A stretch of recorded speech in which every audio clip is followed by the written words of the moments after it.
इसलिए जद गल कर रहा आने वाले तूफान की,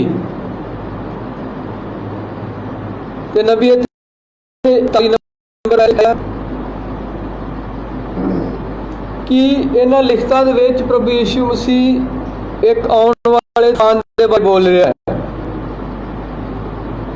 और नबी कह रहा है कि जिन्ने भी धरती के उपर आदमी या औरतां या जिन्नी भी मानव जाति है,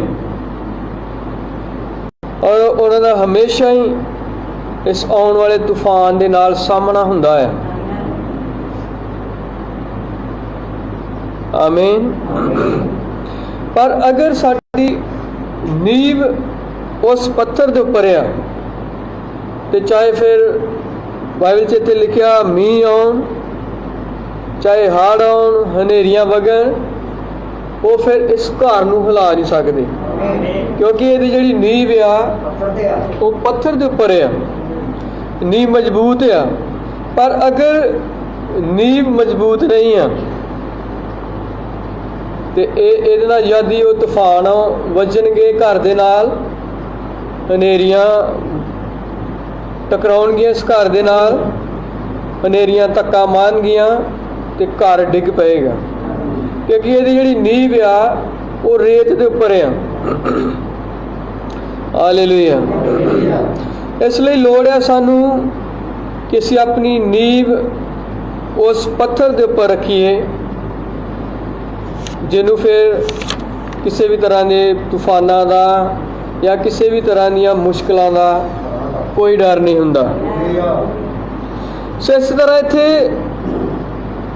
यदि तूफान आउंदे हन तो ये तो पहला एक चेतावनी हुंदी है। आपां वेखदे आ कि न्यूज़ चैनल है अजकल या उन्होंने उपर सैटेलाइट भेजे है, वो सानू सारे मौसम की जानकारी देंदे है, और उन्होंने भूचाल आउण तो पहला ही वो तुहानू दस देणगे कि इन्ने वजे इन्नी जगह ते इन्ने जोरदार ओहदा पैमाना भी दस देंदे है कि किन्नी तेज आएगा भूचाल या तूफान। या वो जद समुंदर दे विच लहरां उठणियां हुंदियां या सुनामी या दूजियां तीजियां होर कोई, वो पहले ही चेतावनी देंदे कि जेड़े मछेरे आ समुंदर विच मछलियां फड़न ना जाण, क्योंकि आ जिहड़ा इलाका आ इत्थे तूफान चक्रवात हनेरी वगण की संभावना है। ते अगर वो मछेरे उस चेतावनी नूं रद्ददे आ तो फिर कई बार वो तूफान दे विच फस जाते हैं, तूफान दे विच फस के अपनियां जानां नूं गवाउंदे आ। और इस तरह भैन तो भरावो नबी एक उदाहरण दे रहा, वो दस रहा एक फ्लोरिडा दे विच जिहड़ा तूफान आया सी, वो दस रहा कि जद असीं चेतावनी नूं रद्द दिंदे आ फिर उस तो बाद न्याय आ जाता है। और अस वेखांगे एक दो उदाहरणों के राही कि किद्दां लोकां ने चेतावनी नूं जद रद्दिया तो उन्हां दे कोल फिर कोई होर मौका नहीं अपने बचाव का, क्योंकि उन्होंने पहले जो उन्होंने चेतावनी दी गई उस चेतावनी नूं उन्होंने रद्दिया, और यदि ही चेतावनी नूं रद्दिया जाता तो फिर उस तो बाद साडा कोई बचाव नहीं हो सकता। आमीन। और इसलिए परमेश्वर भी इस तो पहला कि वह धरती ते न्याय लैके आवे उस तो पहले वो चेतावनी देना है। पर जो उस चेतावनी नूं मनदे आ सुनदे आ और वो अपना स्टैंड लेंदे आ, उन्हां दे लई फिर बचाव हो जाता है। पर जो चेतावनी नूं रद्द देंदे उन्हां दे लई कोई बचाव नहीं रहिंदा, वो फिर अपनियां जानां तो हत्थ धो बैठदे आ। हालेलुया। इसलिए वो गल कर रहा फ्लोरिडा दे विच जो तूफान आया, वो दस रहा सी 44 नंबर पैरे विच इत्थे लिखिया, अनेकां ही वड्डे वड्डे तूफान फ्लोरिडा दे विच आए हन अते तूफान जिहड़े समुंदर विच उठदे हन अते शहरां विच पानी लैके आउंदे हन अते सारा कुछ रुड़ा के लै जाते हैं। अते मैनूं दस्सिया गया कि उन्होंने मौसम की जानकारी देने वाले ਨਬੀ ਇਸ ਤਰ੍ਹਾਂ ਦੇ ਤੂਫਾਨਾਂ ਲਈ ਹਰ ਸਮੇਂ ਧਿਆਨ ਲਗਾ ਕੇ ਰੱਖਦੇ ਹਨ ਅਤੇ ਕਿਸੇ ਤਰ੍ਹਾਂ ਉਹ ਉਹਨਾਂ ਤੱਤਾਂ ਦੁਆਰਾ ਜਿਸ ਦੇ ਨਾਲ ਉਹ ਬਦਲਦੇ ਮੌਸਮ ਅਤੇ ਵਾਤਾਵਰਨ ਨਾਲ ਸੰਪਰਕ ਬਣਾ ਸਕਦੇ ਹਨ ਅਤੇ ਜਿਸ ਪਾਸੇ ਮੌਸਮ ਇਕੱਠਾ ਹੋ ਰਿਹਾ ਹੁੰਦਾ ਹੈ ਅਤੇ ਜਿਹੜਾ ਇਹਨਾਂ ਤੂਫਾਨਾਂ ਵਿੱਚੋਂ ਕਿਸੇ ਇੱਕ ਤੂਫਾਨ ਨੂੰ ਲੈ ਕੇ ਆਉਂਦਾ ਹੈ। ਸੋ ਇੱਥੇ ਉਹ ਦੱਸ ਰਿਹਾ ਕਿ ਫਲੋਰੀਡਾ ਦੇ ਵਿੱਚ ਤੂਫਾਨ ਸੀ ਔਰ ਇੱਕ ਉੱਥੇ ਆਦਮੀ ਸੀ ਜਿਹੜਾ ਉਹਦਾ ਕੰਮ ਸੀ ਮੁਰਗੀਆਂ ਨੂੰ ਪਾਲਣਾ, ਤੇ ਉਹਦਾ ਜਿਹੜਾ ਘਰ ਸੀ ਉਹ ਨਦੀ ਦੇ ਜਾਂ ਸਮੁੰਦਰ ਦੇ ਬਿਲਕੁਲ ਲਾਗੇ ਹੀ ਸੀ। ਤੇ ਉਹ ਕੀ ਉਹਦੇ ਜਦੋਂ ਦੋਸਤ ਨੇ ਸੁਣਿਆ ਕਿ ਉਹ ਰੇਡੀਓ ਦੇ ਉੱਪਰ ਦੱਸ ਰਹੇ ਉਹ ਤੂਫਾਨ ਦੇ ਆਉਣ ਦੇ ਬਾਰੇ, ਤੇ ਉਹਨੇ ਝੱਟ ਆਪਣੀ ਗੱਡੀ ਤੇ ਗਿਆ, ਉਹ ਝੱਟ ਉਹ ਆਪਣੇ ਦੋਸਤ ਨੂੰ ਮਿਲਣ ਗਿਆ ਜਿਹਦਾ ਘਰ ਉਹ ਸਮੁੰਦਰ ਦੇ ਲਾਗੇ ਹੈ, ਜਿਹੜਾ ਮੁਰਗੀਆਂ ਪਾਲਣ ਦਾ ਕੰਮ ਕਰਦਾ ਹੈ। ਤੇ ਜਦੋਂ ਉਹ ਦੋਸਤ ਆਪਣੇ ਦੋਸਤ ਦੇ ਕੋਲ ਗਿਆ ਕਿ ਤਾਂ ਕਿ ਉਹਨੂੰ ਆਉਣ ਵਾਲੇ ਤੂਫਾਨ ਦੇ ਬਾਰੇ ਚੇਤਾਵਨੀ ਦੇਵੇ, ਤੇ ਉਹਨੇ ਜਲਦੀ ਕੀਤੀ, ਛੇਤੀ ਕੀਤੀ ਕਿ ਆਪਣੇ ਦੋਸਤ ਨੂੰ ਮੈਂ ਬਚਾ ਸਕਾਂ। ਹਾਂਜੀ, ਔਰ ਜਦੀ ਉਹ ਆਪਣੇ ਦੋਸਤ ਦੇ ਕੋਲ ਗਿਆ ਤੇ ਉਹਨੂੰ ਦੱਸਿਆ ਕਿ ਅਸੀਂ ਰੇਡੀਓ ਦੇ ਉੱਪਰ ਇੱਕ ਭਵਿੱਖਬਾਣੀ ਸੁਣੀ ਹੈ। ਉਹ ਦੱਸ ਰਹੇ ਆ ਕਿ ਇਹ ਜਿਹੜਾ ਸਮੁੰਦਰ ਦੇ ਵਿੱਚ ਤੂਫਾਨ ਆਉਣ ਵਾਲਾ ਤੇ ਤੁਹਾਨੂੰ ਚਾਹੀਦਾ ਆ ਕਿ ਇੱਦਾਂ ਕਰੋ, ਤੁਸੀਂ ਸਾਰੀਆਂ ਆਪਣੀਆਂ ਮੁਰਗੀਆਂ ਲੈ ਕੇ ਕਿਸੇ ਸੁਰੱਖਿਅਤ ਥਾਂ ਤੇ ਚਲੇ ਜਾਓ। ਔਰ ਜਦ ਹੀ ਉਸ ਦੋਸਤ ਨੇ ਆਪਣੇ ਦੋਸਤ ਨਾਲ ਗੱਲ ਕੀਤੀ ਤੇ ਉਹਨੇ ਉਸ ਆਦਮੀ ਨੂੰ ਕਿਹਾ ਕਿ ਇੱਦਾਂ ਦੀਆਂ ਖਬਰਾਂ ਅਕਸਰ ਹੀ ਆਪਾਂ ਸੁਣਦੇ ਰਹਿੰਦੇ ਹਾਂ। ਉਹ ਕੀ ਕਰ ਰਿਹਾ, ਜੋ ਇੱਕ ਦੋਸਤ ਆਪਣੇ ਦੋਸਤ ਨੂੰ ਚੇਤਾਵਨੀ ਦੇ ਰਿਹਾ, ਆਉਣ ਵਾਲੇ ਤੂਫਾਨ ਤੋਂ ਉਹਨੂੰ ਅਗਾਹ ਕਰ ਰਿਹਾ, ਪਰ ਉਹ ਦੋਸਤ ਉਹ ਕਹਿ ਰਿਹਾ ਕਿ ਇਹ ਆਮ ਹੀ ਗੱਲ ਆ, ਇਹ ਰੇਡੀਓ ਵਾਲੇ ਅਕਸਰ ਹੀ ਇੱਦਾਂ ਦੀਆਂ ਖਬਰਾਂ ਦਿੰਦੇ ਰਹਿੰਦੇ ਆ। ਤੇ ਕੀ ਅੱਜ ਵੀ ਇੱਦਾਂ ਹੀ ਨਹੀਂ ਆ? ਜਾਂ ਤਾਂ ਯਿਸੂ ਮਸੀਹ ਇਸ ਧਰਤੀ ਦੇ ਉੱਪਰ ਆਇਆ ਔਰ ਉਸ ਤੋਂ ਨਬੀ ਭਵਿੱਖਬਾਣੀਆਂ ਕਰ ਰਹੇ ਕਿ ਯਿਸੂ ਮਸੀਹ ਆ ਰਿਹਾ, ਯਿਸੂ ਮਸੀਹ ਦੁਬਾਰਾ ਆ ਰਿਹਾ, ਆਪਣੀ ਦੁਲਹਨ ਨੂੰ ਲੈਣ ਦੇ ਲਈ ਆ ਰਿਹਾ। ਤੇ ਉਹ ਲੋਕਾਂ ਦਾ ਵੀ ਕੀ ਜਵਾਬ ਹੁੰਦਾ ਕਿ ਜਦ ਤੋਂ ਸਾਡੇ ਪਿਓ ਦਾਦੇ ਵੀ ਇਹ ਪ੍ਰਚਾਰ ਕਰਦੇ ਆ ਰਹੇ ਆ ਕਿ ਉਹ ਆ ਰਿਹਾ, ਅਜੇ ਤੱਕ ਨਹੀਂ ਆਇਆ। ਉਹ ਕਹਿੰਦੇ ਕਿ ਉਹ ਢਿੱਲਾ ਆ, ਪਰ ਬਾਈਬਲ ਕਹਿੰਦੀ ਆ ਕਿ ਉਹ ਆਪਣੇ ਵਾਅਦਿਆਂ ਦਾ ਮੱਠਾ ਨਹੀਂ ਹੈ, ਉਹ ਢਿੱਲਾ ਨਹੀਂ ਆ। ਜੇ ਉਹਨੇ ਕਿਹਾ ਆ ਤੇ ਇਹ ਹੋ ਕੇ ਹੀ ਰਹਿਣਾ ਹੈ। ਕਿੰਨੇ ਆਮੀਨ ਕਹਿ ਸਕਦੇ ਆ? ਹਾਲੇਲੂਇਆ। ਇਸ ਲਈ ਸਾਨੂੰ ਲੋੜ ਆ ਉਸ ਆਉਣ ਵਾਲੇ ਤੂਫਾਨ ਤੋਂ ਅਲਰਟ ਰਹਿਣ ਦੀ, ਔਰ ਅਸੀਂ ਆਪਣੀ ਪੂਰੀ ਤਿਆਰੀ ਕਰ ਸਕੀਏ ਉਸ ਤੂਫਾਨ ਤੋਂ ਬਚਣ ਦੇ ਲਈ। ਔਰ ਇਹ ਕਰੋਨਾ ਦਾ ਜਾਂ ਹੋਰ ਦੂਜੀਆਂ ਤੀਜੀਆਂ ਬਿਮਾਰੀਆਂ ਜੋ ਦਿਨ ਬ ਦਿਨ ਵੱਧ ਰਹੀਆਂ ਆ, ਅਸੀਂ ਪਹਿਲੇ ਗੱਲ ਕੀਤੀ ਕਿ ਇਹ ਹੋਰ ਦਿਨ ਬ ਦਿਨ ਵਧਣੀਆਂ ਆ, ਇਹ ਘਟਣੀਆਂ ਨਹੀਂ ਆ। ਪਰ ਇਹ ਯਦੀ ਸਾਡੇ ਕੋਲ ਕੋਈ ਹੋਰ ਬਚਾਅ ਦਾ ਤਰੀਕਾ ਨਹੀਂ ਆ।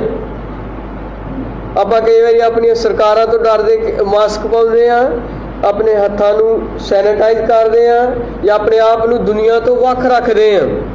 ਪਰ ਨਬੀ ਆਪਣੇ ਸੰਦੇਸ਼ਾਂ 'ਚ ਕਹਿ ਰਿਹਾ ਕਿ ਇਹ ਚੀਜ਼ਾਂ ਸਾਡੀ ਕੁਛ ਬਚਾ ਨਹੀਂ ਕਰ ਸਕਦੀਆਂ। ਹਾਂਜੀ, ਉਹ ਕਹਿੰਦਾ ਕਿ ਅਸੀਂ ਡਾਕਟਰ ਜੋਨ ਦੇ ਕੋਲ ਚਲੇ ਜਾਵਾਂਗੇ, ਉਹ ਵੀ ਸਾਡਾ ਕੁਛ ਭਲਾ ਨਹੀਂ ਕਰ ਸਕੇਗਾ, ਕਿਉਂਕਿ ਇਹ ਬਿਮਾਰੀਆਂ ਤੋਂ ਬਚਣ ਦਾ ਇੱਕੋ ਇੱਕ ਤਰੀਕਾ ਆ ਕਿ ਅਸੀਂ ਉਸ ਟੋਕਨ, ਉਸ ਨਿਸ਼ਾਨ ਦੇ ਹੇਠ ਆਪਣੇ ਆਪ ਨੂੰ ਲੈ ਆਈਏ। ਔਰ ਉਹ ਟੋਕਨ, ਉਹ ਨਿਸ਼ਾਨ ਪਵਿੱਤਰ ਆਤਮਾ ਹੈ। ਹਾਲੇਲੂਇਆ। ਔਰ ਮਿਸਰੀਆਂ ਦੇ ਕੋਲ ਬਚਾਅ ਦੇ ਲਈ ਹੋਰ ਕੋਈ ਤਰੀਕਾ ਹੈ ਹੀ ਨਹੀਂ ਸੀ ਕਿ ਉਹ ਆਪਣੀਆਂ ਚਗਾਟਾਂ ਦੇ ਉੱਪਰ ਲਹੂ ਲਗਾਉਣ। ਔਰ ਜਿੰਨੀਆਂ ਬਿਮਾਰੀਆਂ ਮਿਸਰੀਆਂ ਦੇ ਉੱਪਰ ਪਾਈਆਂ ਗਈਆਂ, ਇਜ਼ਰਾਈਲੀਆਂ ਦੇ ਉੱਪਰ ਉਹਨਾਂ ਦਾ ਕੋਈ ਵਾਸ ਨਹੀਂ ਚੱਲਿਆ, ਕਿਉਂਕਿ ਉਹ ਲਹੂ ਦੇ ਅੰਦਰ ਸੀ। ਕਿੰਨੇ ਆਮੀਨ ਕਹਿ ਸਕਦੇ ਆ? ਕਿਉਂਕਿ ਉਹਨਾਂ ਨੇ ਆਪਣੀਆਂ ਚਗਾਟਾਂ ਦੇ ਉੱਪਰ ਲਹੂ ਲਗਾਇਆ ਹੋਇਆ ਸੀ। ਔਰ ਜਿਨ੍ਹਾਂ ਜਿਹੜੇ ਉਸ ਲਹੂ ਦੇ ਹੇਠ ਨਹੀਂ ਸੀ, ਉਹਨਾਂ ਤੇ ਸਾਰੀਆਂ ਬਿਮਾਰੀਆਂ, ਪਰੇਸ਼ਾਨੀਆਂ ਆਈਆਂ। ਔਰ ਅੱਜ ਵੀ ਇਹੋ ਹੀ ਬਚਾਅ ਦਾ ਤਰੀਕਾ ਆ ਕਿ ਅਸੀਂ ਆਪਣੇ ਆਪ ਨੂੰ ਯਿਸੂ ਮਸੀਹ ਦੇ ਲਹੂ ਦੇ ਹੇਠ ਕਰ ਲਈਏ। ਔਰ ਜਦ ਅਸੀਂ ਉਸ ਲਹੂ ਦੇ ਹੇਠ ਆ ਜਾਂਦੇ ਹਾਂ फिर बाइबल च लिखिया जबूर 119 ਦੇ ਵਿੱਚ तेरे सज्जे 1000 खब्बे 10,000 डिगणगे पर कोई बवा कोई परेशानी तेरे ते हैवी नहीं हो सकेगी। हालेलुया, उच्ची सारे बोलते हालेलुया। इसलिए जद ਉਹਨੂੰ ਆਉਣ ਵਾਲੇ तूफान ਦੇ ਬਾਰੇ ਚੇਤਾਵਨੀ ਦਿੱਤੀ ਜਾ ਰਹੀ ਸੀ और ਉਹਨੇ ਉਹਦਾ ਮਜ਼ਾਕ ਉਡਾਇਆ। ਉਹਨੇ ਕਿਹਾ ਕਿ ਇਹ ਅਕਸਰ ਹੀ ਇਦਾਂ ਦੀਆਂ ਖਬਰਾਂ ਸੀ ਟੀਵੀਆਂ ਤੇ ਰੇਡੀਓ ਤੇ ਸੁਣਦੇ ਹੀ ਆ। और ਉਹਦੇ ਦੋਸਤ ਕੀ ਵੇਖਦਾ ਕਿ ਉਹਦੇ ਜਿਹੜੇ ਚੂਚੇ ਆ ਮੁਰਗੀਆਂ ਉਹਨੇ ਵੇਖਿਆ ਕਿ ਉਹ ਇਦਾਂ ਦੀਆਂ ਇਮਾਰਤਾਂ ਦੇ ਵਿੱਚ ਹੀ ਆ ਕਿ ਉਹ ਝੱਟ ਹੀ ਡਿੱਗ ਸਕਦੀਆਂ। ਉਹਨੇ ਕਿਹਾ ਕਿ ਜਿਹੜੇ ਚੂਚੇ ਖਾਨੇ ਆ ਬਹੁਤ ਮਾੜੇ ਸੀ, ਹਲਕੇ ਸੀ। और ਉਹ ਜਿਹੜਾ ਉਹਦਾ ਦੋਸਤ ਸੀ ਉਹਦਾ ਸਾਰਾ ਹੀ ਰੋਜੀ ਰੋਟੀ ਦਾ ਕੰਮ ਉੱਥੇ ਹੀ ਸੀ, ਮੁਰਗੀਆਂ ਹੀ ਸੀ ਉਹ। ਤੇ ਉਸ ਦੋਸਤ ਨੇ ਅਗਰ ਉਹ ਜਿਹੜੀ ਉਹਦੀ ਚੇਤਾਵਨੀ ਨੂੰ ਮੰਨ ਨਹੀਂ ਰਿਹਾ, ਉਹਨੇ ਕਿਹਾ ਕਿ ਅਗਰ ਤੂੰ ਇਹਨਾਂ ਨੂੰ ਨਹੀਂ ਚੁੱਕ ਕੇ ਲੈ ਜਾਣਾ ਚਾਹੁੰਦਾ ਕਿ ਹੋ ਸਕਦਾ ਕਿ ਤੂੰ ਬਹੁਤ ਵੱਡਾ ਮੇਰਾ ਸਿਸਟਮ ਹੈ, ਔਖਾ ਹੈ ਚੁੱਕਣਾ ਇਹਨਾਂ ਨੂੰ, ਦੁਬਾਰਾ ਚੁੱਕਣਾ ਔਰ ਫਿਰ ਇੱਥੇ ਲਿਆਉਣਾ। ਤੇ ਉਹਨੇ ਕਿਹਾ ਕਿ ਇੱਦਾਂ ਕਰ ਤੂੰ ਔਰ ਆਪਣੇ ਬੀਵੀ ਬੱਚਿਆਂ ਨੂੰ ਲੈ ਕੇ ਤੇ ਕਿਸੇ ਸੁਰੱਖਿਅਤ ਥਾਂ ਤੇ ਚਲਾ ਜਾ ਤਾਂ ਕਿ ਇਹ ਮੁਰਗੀ ਖਾਨਾ ਤੇ ਦੁਬਾਰਾ ਮਿਲ ਸਕਦਾ ਹੈ। ਹਾਂਜੀ, ਪਰ ਉਹਨੇ ਕਿਹਾ ਤੂੰ ਆਪਣੇ ਪਰਿਵਾਰ ਦੀ ਜਾਂ ਆਪਣੇ ਬੱਚਿਆਂ ਦੀ, ਬੀਵੀ ਦੀ, ਆਪਣੀ ਜਾਨ ਤੂੰ ਬਚਾ ਲੈ ਜਿਹੜਾ ਹੁਣ ਤੂਫਾਨ ਆ ਰਿਹਾ ਹੈ। ਪਰ 49 ਨੰਬਰ 'ਚ ਲਿਖਿਆ ਉਹ ਆਦਮੀ ਖੜਾ ਹੋਇਆ ਤੇ ਉਸਨੇ ਉਹਦੇ ਮੂੰਹ ਵੱਲ ਵੇਖਿਆ ਤੇ ਉਸ ਉੱਤੇ ਹੱਸਿਆ ਤੇ ਕਹਿਣ ਲੱਗਾ ਬਕਵਾਸ, ਮੈਂ ਇਹਨਾਂ ਨੂੰ ਪਹਿਲਾਂ ਵੀ ਇਸ ਤਰ੍ਹਾਂ ਦੇ ਅਨੁਮਾਨ ਲਗਾਉਂਦੇ ਸੁਣ ਚੁੱਕਾ ਹਾਂ ਔਰ ਇਹ ਕਦੇ ਵੀ ਇਦਾਂ ਨਹੀਂ ਹੋਇਆ। ਔਰ ਜਿੱਦਾਂ ਸਾਡੇ ਸੈਟੇਲਾਈਟ ਸਿਸਟਮ ਆ, ਜਿਹੜਾ ਅਮਰੀਕਾ ਦਾ ਸੈਟੇਲਾਈਟ ਸਿਸਟਮ ਹੈ, ਸਾਡੇ ਨਾਲੋਂ ਕਈ ਗੁਣਾ ਜ਼ਿਆਦਾ ਉਹ ਸਟੀਕ ਜਾਣਕਾਰੀ ਦੇ ਸਕਦੇ ਆ। ਉਹਨਾਂ ਦੇ ਜ਼ਿਆਦਾ ਐਡਵਾਂਸ ਆ ਉਹਨਾਂ ਦੇ ਇਹ ਪ੍ਰੋਗਰਾਮ। ਔਰ ਜਦ ਇਹ ਉਹ ਦੱਸਦੇ ਸੀ ਔਰ ਠੀਕ ਉਸੇ ਤਰ੍ਹਾਂ ਹੀ ਇਹ ਘਟਨਾਵਾਂ ਹੋ ਜਾਂਦੀਆਂ ਸੀ, ਠੀਕ ਆ। ਪਰ ਉਹ ਬੰਦਾ ਇਸ ਚੇਤਾਵਨੀ ਨੂੰ ਔਰ ਜਿਹੜੀ ਉਹ ਦੱਸ ਰਹੇ ਉਹਨੇ ਸੁਣਨ ਤੋਂ ਇਨਕਾਰ ਕਰ ਦਿੱਤਾ। ਔਰ ਉਸ ਬੰਦੇ ਨੇ ਆਪਣੇ ਦੋਸਤ ਨੂੰ ਕਿਹਾ ਕਿ ਮੇਰੇ ਕੋਲ ਅਜਿਹੀਆਂ ਮੂਰਖਤਾ ਦੇ ਲਈ ਕੋਈ ਸਮਾਂ ਨਹੀਂ ਆ। ਉਹਨੇ ਕਿਹਾ ਮੈਂ ਮੁਰਗੀਆਂ ਪਾਲਦਾ ਹਾਂ ਅਤੇ ਮੇਰੇ ਕੋਲ ਅਜਿਹੀਆਂ ਫਾਲਤੂ ਗੱਲਾਂ ਦੇ ਲਈ ਸਮਾਂ ਨਹੀਂ ਆ। ਔਰ ਉਹ ਉੱਚੀ ਆਵਾਜ਼ ਨਾਲ ਬੋਲਿਆ ਅਤੇ ਗੁਆਂਢੀ ਨੇ ਕਿਹਾ ਪਰਮੇਸ਼ਵਰ ਦੇ ਨਾਮ ਵਿੱਚ ਉਸਨੇ ਕਿਹਾ ਜੌਨ ਫਿਰ ਤਾਂ ਤੂੰ ਇਹਨਾਂ ਮੁਰਗੀਆਂ ਨੂੰ ਇੱਥੇ ਛੱਡ ਦੇ ਅਤੇ ਜਲਦੀ ਨਾਲ ਤੂੰ ਔਰ ਤੇਰਾ ਪਰਿਵਾਰ ਆ ਜਾਓ। ਪਰ ਉਹ ਬੰਦਾ ਮੰਨ ਨਹੀਂ ਰਿਹਾ ਜੀ। ਹਾਂਜੀ, ਉਹਨੇ ਕਿਹਾ ਮੈਂ ਆਪਣੇ ਬੱਚਿਆਂ ਨੂੰ ਰੇਡੀਓ ਦੀਆਂ ਕੁਝ ਚੇਤਾਵਨੀਆਂ ਉੱਤੇ ਇੰਨਾ ਜ਼ਿਆਦਾ ਉਤੇਜਿਤ ਨਹੀਂ ਹੋਣ ਦਿਆਂਗਾ। ਉਹਨੇ ਕਿਹਾ ਮੈਂ ਔਰ ਮੇਰੇ ਬੱਚਿਆਂ ਨੇ ਫੈਸਲਾ ਲੈ ਲਿਆ ਹੈ ਕਿ ਅਸੀਂ ਉਸੇ ਤਰ੍ਹਾਂ ਰਹਾਂਗੇ ਜਿਸ ਤਰ੍ਹਾਂ ਅਸੀਂ ਰਹਿ ਰਹੇ ਹਾਂ। ਕਹਿਣ ਦਾ ਮਤਲਬ ਕਿ ਉਹ ਕਿਸੇ ਸੁਰੱਖਿਅਤ ਥਾਂ ਤੇ ਜਾਣਾ ਨਹੀਂ ਚਾਹੁੰਦੇ।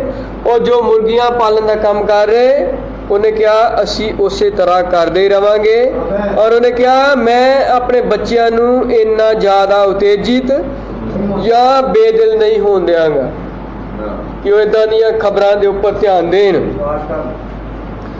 ਹੁਣ ਕੀ ਹੁੰਦਾ, ਉਹ ਦੋਸਤ, ਉਹ ਗਵਾਂਢੀ ਚੇਤਾਵਨੀ ਦੇਣ ਤੋਂ ਬਾਅਦ ਆਪਣੇ ਘਰ ਚਲਾ ਜਾਂਦਾ ਹੈ। ਸੁਣਦੇ ਸਾਰੇ?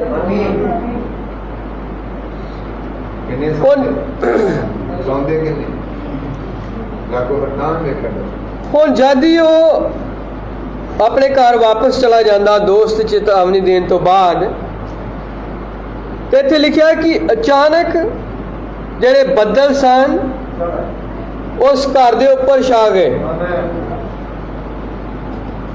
ਨਬੀ ਨੇ ਕਿਹਾ ਉਸੇ ਤਰ੍ਹਾਂ ਜਿੱਦਾਂ ਨਿਆਂ ਇਸ ਧਰਤੀ ਦੇ ਉੱਪਰ ਆਉਂਦਾ ਹੈ ਔਰ ਨਿਆਂ ਅਚਾਨਕ ਹੀ ਆਉਣ ਦੇ ਬਾਰੇ ਭਵਿੱਖਬਾਣੀ ਹੈ।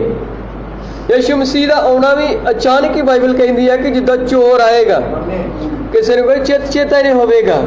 ਇਹ ਉਹਨਾਂ ਦੇ ਲਈ ਜਿਹੜੇ ਚੇਤਾਵਨੀ ਨੂੰ ਰੱਦ ਰਹੇ ਆ, ਪਰ ਉਹਨਾਂ ਦੇ ਲਈ ਅਚਾਨਕ ਨਹੀਂ ਹੋਵੇਗਾ। ਉਹਨੇ ਕਿਹਾ ਕਿ ਉਹਨੇ ਕਿਹਾ ਭਾਵੇਂ ਇਹ ਯਿਸੂ ਮਸੀਹ ਦਾ ਆਉਣਾ ਚੋਰ ਦੇ ਵਾਂਗੂ ਆ, ਪਰ ਜਿਹੜੇ ਉਹਦੇ ਪਿਆਰੇ ਆ ਉਹ ਉਹਦੇ ਆਮਦ ਨੂੰ ਆਉਣ ਨੂੰ ਜਾਣਦੇ ਆ।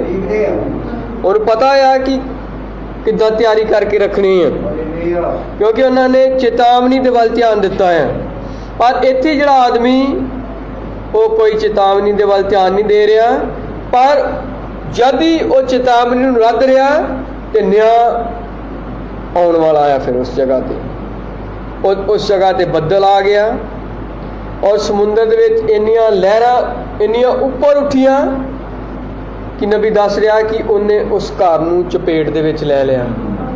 ਉਹ ਮੁਰਗੀ ਖਾਨੇ ਨੂੰ ਉਸ ਚਪੇਟ ਦੇ ਵਿੱਚ ਉਹਨੇ ਲੈ ਲਿਆ ਤੇ ਇੰਨਾ ਉਸ ਘਰ ਦਾ ਨੁਕਸਾਨ ਹੋਇਆ, ਇੰਨਾ ਜ਼ਿਆਦਾ ਨੁਕਸਾਨ ਹੋਇਆ ਕਿ ਉਸ ਬੰਦੇ ਦੀ ਲਾਸ਼ ਨਹੀਂ ਲੱਭ ਸਕੇ। ਉਹ ਜਿਹੜਾ ਬੰਦਾ ਚੇਤਾਵਨੀ ਨੂੰ ਰੱਦ ਰਿਹਾ ਉਹਦੀ ਉਹਨਾਂ ਨੂੰ ਲਾਸ਼ ਨਹੀਂ ਮਿਲੀ।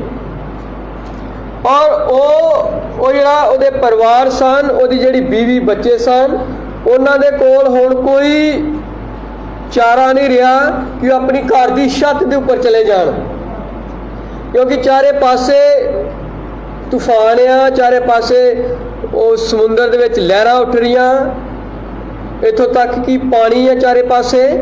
ਔਰ ਉਹਨਾਂ ਕੋ ਹੁਣ ਸਿਰਫ ਬਚਾਅ ਦਾ ਹੀ ਕਾਰਨ ਆ ਕਿ ਉਹ ਆਪਣੀ ਘਰ ਦੀ ਛੱਤ ਤੇ ਚਲੇ ਜਾਣ। ਔਰ ਉਹਨਾਂ ਨੇ ਆਪਣੇ ਆਪ ਨੂੰ ਉਸ ਚਿਮਨੀ ਨੂੰ ਫੜ ਲਿਆ ਤਾਂ ਕਿ ਆਪਣੇ ਆਪ ਨੂੰ ਉਹ ਬਚਾ ਸਕਣ। ਠੀਕ ਆ, ਪਰ ਉੱਥੇ ਨਬੀ ਇੱਥੇ ਦੱਸ ਰਿਹਾ ਸਾਨੂੰ ਕਿ ਉੱਥੇ ਜਿਹੜੇ ਜੰਗਲੀ ਜਾਨਵਰ ਆ ਉਹ ਵੀ ਜੰਗਲਾਂ ਦੇ ਵਿੱਚੋਂ ਆਪਣੇ ਬਚਾਅ ਦੇ ਲਈ ਜਗ੍ਹਾ ਲੱਭ ਰਹੇ ਆ। ਵੀ ਵੇਖੋ ਕਈ ਵਾਰੀ ਜਦੋਂ ਤੁਹਾਨੂੰ ਪਤਾ ਜਦੋਂ ਹੜ੍ਹ ਆਉਂਦੇ ਸੀ ਔਰ ਇੱਥੋਂ ਤੱਕ ਕਿ ਜਿਹੜੇ ਸੱਪ ਆ ਉਹ ਵੀ ਘਰਾਂ ਦੀਆਂ ਛੱਤਾਂ ਤੇ ਚੜ੍ਹ ਜਾਂਦੇ ਬਚਣ ਦੇ ਲਈ। ਲੋਕਾਂ ਨੇ ਆਪਣੇ ਜਾਨਵਰਾਂ ਨੂੰ ਪਤਾ ਨਹੀਂ ਕਿਸ ਤਰੀਕੇ ਦੇ ਨਾਲ ਬਚਾਇਆ, ਔਰ ਉਸੇ ਤਰੀਕੇ ਦੇ ਨਾਲ ਜਦੋਂ ਉਹਨਾਂ ਨੇ ਉਹ ਬੰਦੇ ਦੀ ਖੁਦ ਦੀ ਲਾਸ਼ ਨਹੀਂ ਮਿਲੀ, ਉਹ ਬੰਦੇ ਤੂਫਾਨ ਨੇ ਪਤਾ ਨਹੀਂ ਉਹਨੂੰ ਕਿੱਥੇ ਲੈ ਗਿਆ, ਪਰ ਜਿਹੜੇ ਉਹਦੇ ਬੀਵੀ ਜਾਂ ਉਹਦੇ ਬੱਚੇ ਬਚੇ, ਉਹਨਾਂ ਨੇ ਆਪਣੇ ਬਚਾਅ ਦੇ ਲਈ ਉਹ ਛੱਤ ਤੇ ਗਏ, ਉਹਨਾਂ ਨੇ ਚਿਮਨੀ ਨੂੰ ਫੜ ਲਿਆ ਤਾਂ ਕਿ ਉਹ ਕਿਸੇ ਤਰੀਕੇ ਦੇ ਨਾਲ ਉੱਥੇ ਰਹਿ ਸਕਣ। ਤੇ ਫਿਰ ਨਬੀ ਉੱਥੇ ਦੱਸਦਾ ਕਿ ਉੱਥੇ ਸੱਪ ਵੀ ਆ ਗਏ, ਔਰ ਇੱਥੇ ਉਹ ਨਾਂ ਲੈ ਰਿਹਾ ਕਾਟਨ ਮਾਊਥ ਮੋਕਾਸੀਨ ਸੱਪ। ਇਹਦੇ ਤੁਸੀਂ ਨਾਂ ਤੋਂ ਹੀ ਅੰਦਾਜ਼ਾ ਲਗਾ ਸਕਦੇ ਹੋ, ਕਾਟਨ ਮਾਊਥ ਮੋਕਾਸੀਨ ਸੱਪ। ਇਹ ਜਿਹੜਾ ਹੁੰਦਾ, ਜਿਹੜਾ ਕਈ ਵਾਰੀ ਨਬੀ ਨੇ ਸੰਦੇਸ਼ਾਂ ਦੇ ਵਿੱਚ ਨਾਮ ਲਿਆ ਬਲੈਕ ਮਾਂਬਾ। ਜਿਹੜਾ ਬਲੈਕ ਮਾਂਬਾ ਹੁੰਦਾ ਉਹਦਾ ਮੂੰਹ ਵਿੱਚੋਂ ਕਾਲਾ ਹੁੰਦਾ, ਪਰ ਇਹ ਜਿਹੜਾ ਸੱਪ ਜਿੱਥੇ ਨਬੀ ਦੀ ਗੱਲ ਕਰ ਰਿਹਾ ਕਾਟਨ ਮਾਊਥ ਮੋਕਾਸੀਨ, ਇਹਦੇ ਨਾਂ ਤਾਂ ਹੀ ਪਤਾ ਲੱਗਦਾ ਸਾਨੂੰ, ਉਹਦਾ ਜਿਹੜਾ ਮੂੰਹ ਹੁੰਦਾ ਵਿੱਚੋਂ ਚਿੱਟਾ ਹੁੰਦਾ ਇਹ ਸੱਪ ਦਾ। ਉਹਨੇ ਕਿਹਾ ਕਿ ਇਹ ਇੰਨੇ ਜ਼ਹਿਰੀਲੇ ਆ ਕਿ ਇਹ ਡਾਇਮੰਡ ਬੈਕ ਸੱਪ ਨਾਲੋਂ ਵੀ ਜ਼ਿਆਦਾ ਜ਼ਹਿਰੀਲਾ ਸੱਪ ਆ। ਡਾਇਮੰਡ ਬੈਕ ਉਹ ਹੁੰਦਾ ਜਿਹਦੇ ਜਿਹੜੀ ਪਿੱਠ ਦੇ ਉੱਪਰ ਇੱਕ ਡਾਇਮੰਡ ਵਾਂਗੀ ਸ਼ੇਪ ਬਣੀ ਹੁੰਦੀ ਹੈ, ਹੀਰੇ ਵਰਗੀ ਸ਼ੇਪ ਬਣੀ ਹੁੰਦੀ, ਉਹਨੂੰ ਕਹਿੰਦੇ ਆ ਡਾਇਮੰਡ ਬੈਕ ਸੱਪ। ਤੇ ਪਰ ਜਿਹੜਾ ਇੱਥੇ ਕਾਟਨ ਮਾਊਥ ਮੋਕਾਸੀਨ ਸੱਪ ਦੇ ਬਾਰੇ ਨਬੀ ਗੱਲ ਕਰ ਰਿਹਾ, ਉਹਦਾ ਮੂੰਹ ਚਿੱਟਾ ਹੁੰਦਾ ਤੇ ਬਹੁਤ ਵਿੱਚੋਂ ਚਿੱਟਾ ਹੁੰਦਾ, ਬਹੁਤ ਜ਼ਹਿਰੀਲਾ ਸੱਪ ਆ। ਤੇ ਜਦੋਂ ਉਹ ਇਦਾਂ ਦੇ ਜ਼ਹਿਰੀਲੇ ਸੱਪ ਵੀ ਉਸ ਜਗ੍ਹਾ ਤੇ ਆ ਗਏ ਛੱਤ ਦੇ ਉੱਪਰ, ਤੇ ਨਬੀ ਕਹਿ ਰਿਹਾ ਕਿ ਉਸ ਬੰਦੇ ਨੇ ਜਿਹਨੇ ਚੇਤਾਵਨੀ ਨੂੰ ਨਹੀਂ ਸੁਣਿਆ, ਇਸ ਚੇਤਾਵਨੀ ਨੂੰ ਨਾ ਸੁਣਨ ਦੇ ਕਾਰਨ ਉਹਦੀ ਪਤਨੀ ਨੂੰ, ਆਪਣੇ ਬੱਚਿਆਂ ਨੂੰ ਡਸ ਹੁੰਦੇ ਉਹਨਾਂ ਨੂੰ ਵੇਖਣਾ ਪਿਆ। ਸੱਪ ਨੇ ਉਹਨਾਂ ਨੂੰ, ਉਹਦੇ ਬੱਚਿਆਂ ਨੂੰ ਡਸ ਲਿਆ, ਇੱਥੋਂ ਤੱਕ ਕਿ ਉਹਦੀ ਪਤਨੀ ਨੂੰ ਵੀ ਇੰਨਾ ਉਹਨੇ ਡਸਿਆ ਕਿ ਉੱਥੇ ਉਹ ਮਰ ਗਏ ਛੱਤ ਦੇ ਉੱਪਰ ਹੀ। ਤੇ ਜਦੋਂ ਤੂਫਾਨ ਹਟਿਆ ਔਰ ਕੁਝ ਚਿਰ ਬਾਅਦ ਜਦੋਂ ਉਹਨਾਂ ਨੇ ਲਾਸ਼ਾਂ ਨੂੰ ਲੱਭਣਾ ਸ਼ੁਰੂ ਕੀਤਾ ਸਾਰਿਆਂ ਦੀਆਂ, ਤੇ ਉਹ ਜਿਹੜੀਆਂ ਲਾਸ਼ਾਂ ਸਨ ਉਹ ਉੱਥੇ ਹੀ ਛੱਤ ਦੇ ਉੱਪਰ, ਉਹਦੀ ਬੀਵੀ ਵੀ ਆ, ਉਹਦੇ ਬੱਚੇ ਵੀ ਆ, ਉੱਥੇ ਹੀ ਮਰੇ ਪਏ ਉਹਨਾਂ ਨੂੰ ਲੱਭੇ, ਪਰ ਉਸ ਬੰਦੇ ਦੀ ਲਾਸ਼ ਨਹੀਂ ਮਿਲੀ ਜਿਸ ਬੰਦੇ ਨੇ ਸਿਰਫ ਨਾ ਤੇ ਉਹ ਆਪਣੇ ਆਪ ਨੂੰ ਬਚਾ ਸਕਿਆ ਤੇ ਨਾ ਹੀ ਆਪਣੇ ਪਰਿਵਾਰ ਨੂੰ ਬਚਾ ਸਕਿਆ। ਕਿਉਂ ਨਹੀਂ ਬਚਾ ਸਕਿਆ? ਕਿਉਂਕਿ ਉਹਨੇ ਚੇਤਾਵਨੀ ਨੂੰ रद्दिया और आने वाले तूफान का उन्हें मजाक उड़ाया। ठीक है, इसलिए अगर नबी कह रहा है कि हर एक चीज़ तो पहले चेतावनी दी जाती है, और अगर चेतावनी नूं रद्दिया जाता तो फिर चेतावनी मौत लैके आउंदी है। चेतावनी तो बाद फिर मौत आ, क्योंकि चेतावनी नूं रद्दिया गया। पर अगर चेतावनी नूं सुन के उत्ते विश्वास किया जाए, अपने बचाव का तरीका लभ्या जाए तो भला हो सकता है। ठीक है, हालेलुया। पर अगर नबी कह रहा है कि उस संदेश वाहक जो संदेश उसका दोस्त उहदे कोल लैके आया, अगर वो संदेश उन्हें मन्निया हुंदा तो अपना परिवार बचा लेंदा, अपना बिजनेस बचा लेंदा, अपने आप नूं बचा लेंदा। पर उन्हें उस संदेश वाहक का मजाक उड़ाया, उहदे संदेश नूं उन्हें रद्दिया। आमीन। और अपने उन्हें जीवन का नुकसान करवा लिया। हालेलुया। नबी ने कहा तुसी संदेश वाहक का मजाक उड़ा सकते हो, तुसी उन्हें मार सकते हो, पर तुसी संदेश नूं नहीं मार सकते।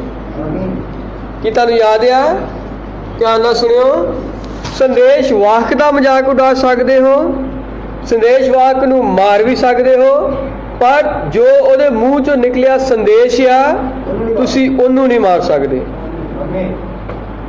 ठीक उस तरह ही जिद्दां जिहड़ा पलूस सी वो इस्तीफान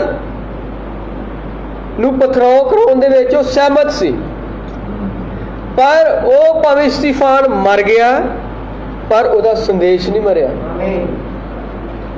और नबी ने कहा कि अपने जीवन की सारी जिंदगी पर जिहड़ा पलूस सी वो संदेश और इस्तीफान मर गया, पर जो उन्हें संदेश प्रचार किया पलूस अपनी जिंदगी के एक पल भी उस संदेश तो अपने आप को अलग नहीं कर सकिया। इसलिए संदेश वाहक मर सकता है पर उसका संदेश नहीं मरदा। हालेलुया, आमीन। इसलिए भैन भरावो लोड़ आ जद चेतावनी दी जाती है तो उस चेतावनी के वल ध्यान दिता जाए, और यदि असीं उस चेतावनी नूं मनदे हां तो फिर साडा बचाव हो सकता है। और इस तरह अज वचन दे विच चेतावनी दी जा रही कि असीं बिल्कुल अंतले समय दे विच हां, ते आओ फिर अपने बचाव दे लई असीं उस पक्के बुरज दे वल भज्जीए, क्योंकि उस पक्के बुरज तो इलावा साडे कोल बचन का कोई चारा नहीं है। और वो पक्का बुरज साडा यीशु मसीह है। और उन्हें क्या है कि तौबा करो, तुहाडे विच हर एक आपू अपने पापां दी माफ़ी लई यीशु मसीह दे नाम च बपतिस्मा लाओ, तां तुसीं पवित्र आत्मा दा दान पाओगे। हालेलुया।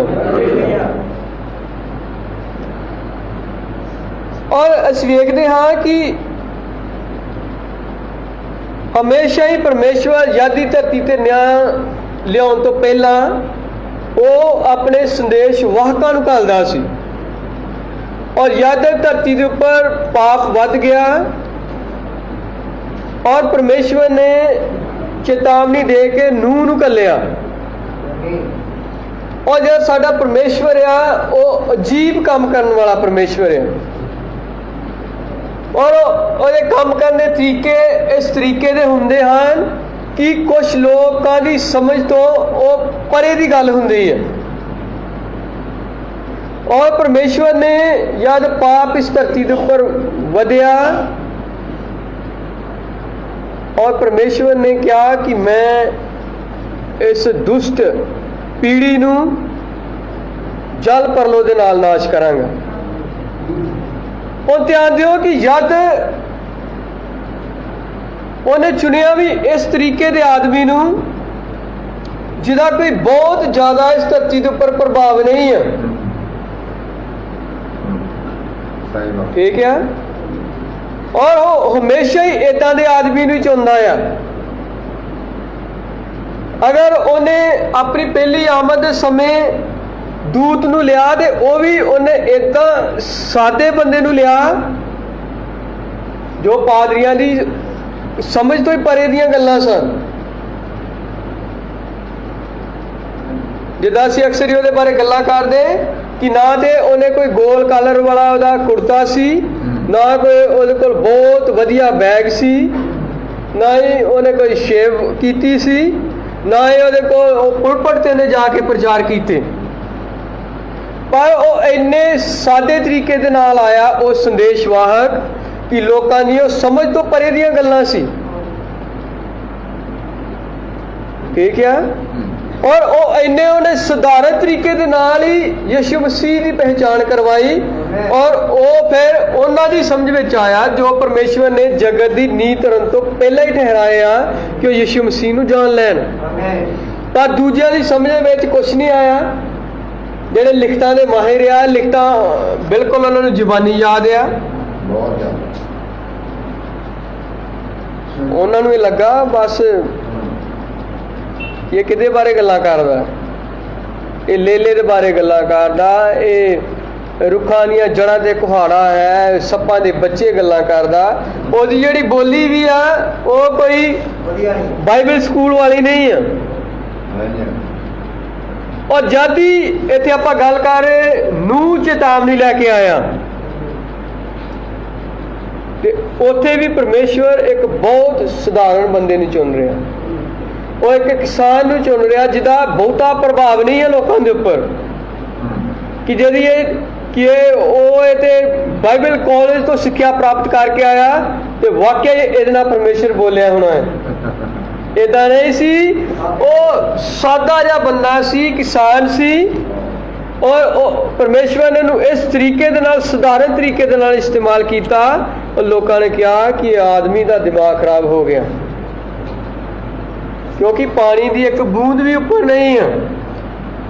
और साडी साइंस ने बहुत तरक्की की अज नाल भी ज़्यादा उस समय की साइंस ने। और उन्हें कहा सी वेख लिया सी चेक कर लिया पानी की एक भी बूंद नहीं है ऊपर।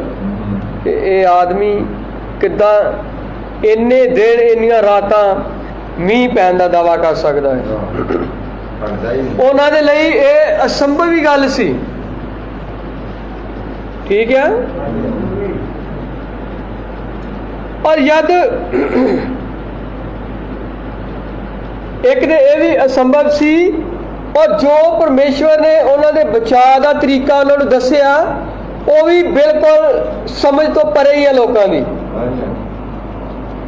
40 दिन 40 रातों का मींह आ और उस तो बाद परमेश्वर उन्होंने कह रहा तू एक किश्ती बना और किश्ती दी उन्होंने लंबाई चढ़ाई उचाई दस रहा, किन्नियां मंजिलां बनाउणियां दस रहा। आमीन। तुसीं जानदे हो किन्नियां मंजिलां सी?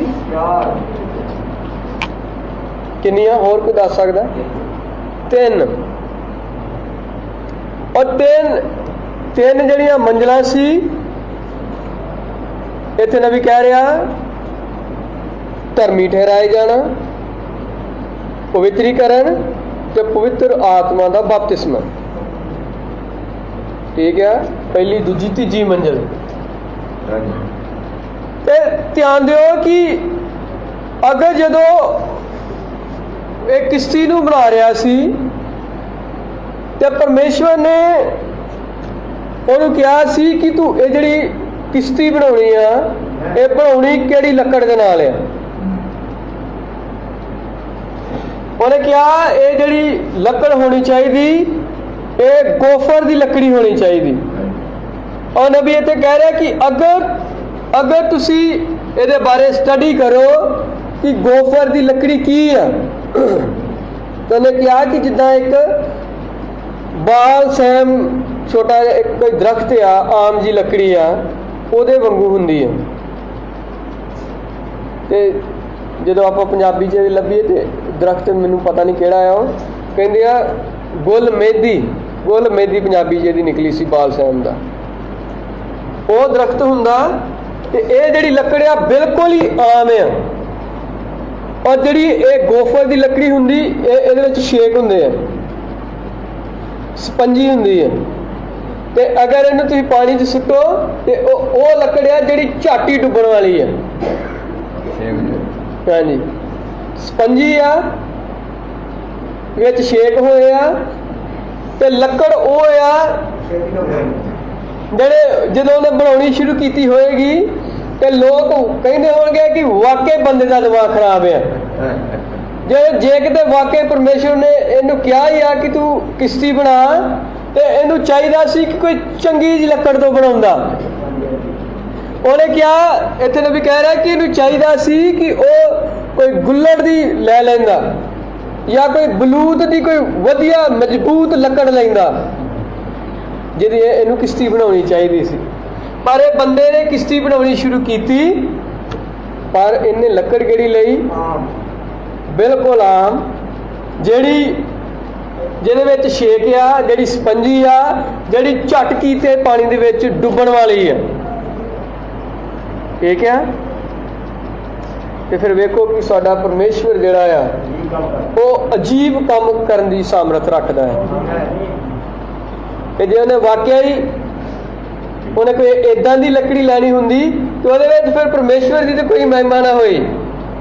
ਜਿਹਨੇ ਕਿਹਾ ਕਿ ਜੇ ਸੈਮਸਨ ਐਡਾ ਹੀ ਤਗੜਾ ਬੰਦਾ ਹੁੰਦਾ ਤੇ ਉਹਨੇ ਤਾਂ ਫਿਰ ਆਪਣੀ ਸ਼ਕਤੀ ਨਾਲ ਹੀ ਬੰਦੇ ਮਾਰਨੇ ਸਨ, ਉਹਦੇ ਵਿੱਚ ਪਰਮੇਸ਼ਵਰ ਦੀ ਕੋਈ ਮਹਿਮਾ ਨਾ ਹੋਈ।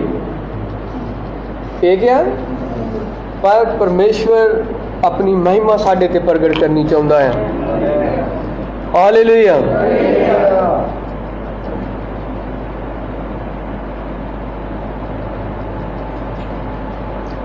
ਉਹਨੇ ਕਿਹਾ ਕਿ ਇਹ ਜਿਹੜੀ ਲੱਕੜ ਸੀ ਬਹੁਤ ਆਮ ਲੱਕੜ ਆ,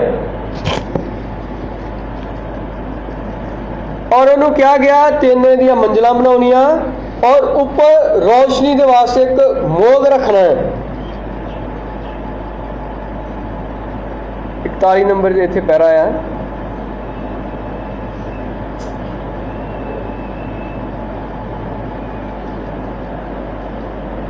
ਫਿਰ ਉਸ ਤੋਂ ਬਾਅਦ ਉਹਨੇ ਕਿਹਾ ਕਿ ਜਦੋਂ ਇਸ ਲੱਕੜ ਨੂੰ ਤੂੰ ਤਿਆਰ ਕਰ ਲੇਗਾ ਔਰ ਉਸ ਤੋਂ ਬਾਅਦ ਇਹਨੂੰ ਅੰਦਰੋਂ ਤੇ ਬਾਹਰੋਂ ਲਿਪਣਾ ਹੈ। ਹੁਣ ਵੇਖੋ ਕਿ ਇਹਨੂੰ ਜਿਸ ਚੀਜ਼ ਦੇ ਨਾਲ ਉਹ ਲਿਪਦੇ ਸੀ, ਹੁਣ ਕੀ ਕਰਦੇ, ਜਿਸ ਦਰਖਤ ਤੋਂ ਉਹ ਮਟੀਰੀਅਲ ਉਹ ਲੈਂਦੇ ਸੀ ਲਿਪਣ ਦੇ ਲਈ। ਹੁਣ ਇੱਕ ਹੋਰ ਵੀ ਗੱਲ ਆ ਇਸ ਲੱਕੜ ਦੇ ਬਾਰੇ, ਗੋਫਰ ਦੀ, ਤੇ ਜਦੋਂ ਇਹਨੂੰ ਕੱਟੀਏ ਤੇ ਇਹਦੇ ਵਿੱਚੋਂ ਕੋਈ ਦਰਵ ਨਿਕਲਦਾ ਹੈ। ਇਹਨੂੰ ਕੱਟੋ, ਕਈ ਦਰਖਤ ਇਦਾਂ ਦੇ ਹੁੰਦੇ ਜੇ ਤੁਸੀਂ ਉਹਨੂੰ ਕੱਟ ਲਓਗੇ ਉਹਦੇ ਵਿੱਚੋਂ ਕੁਝ ਦਰਵ ਜਾਂ ਪਤਲੀ ਜਿਹੀ ਮਟੀਰੀਅਲ ਨਿਕਲਦਾ ਹੈ। ਹਾਂਜੀ, ਤੇ ਇਹਦੇ ਵਿੱਚੋਂ ਵੀ ਇਦਾਂ ਹੀ ਸੀ, ਉਹ ਚੀਜ਼ ਇਹ ਚੋਂ ਕੁਝ ਬਾਹਰ ਨਿਕਲਦੀ ਸੀ।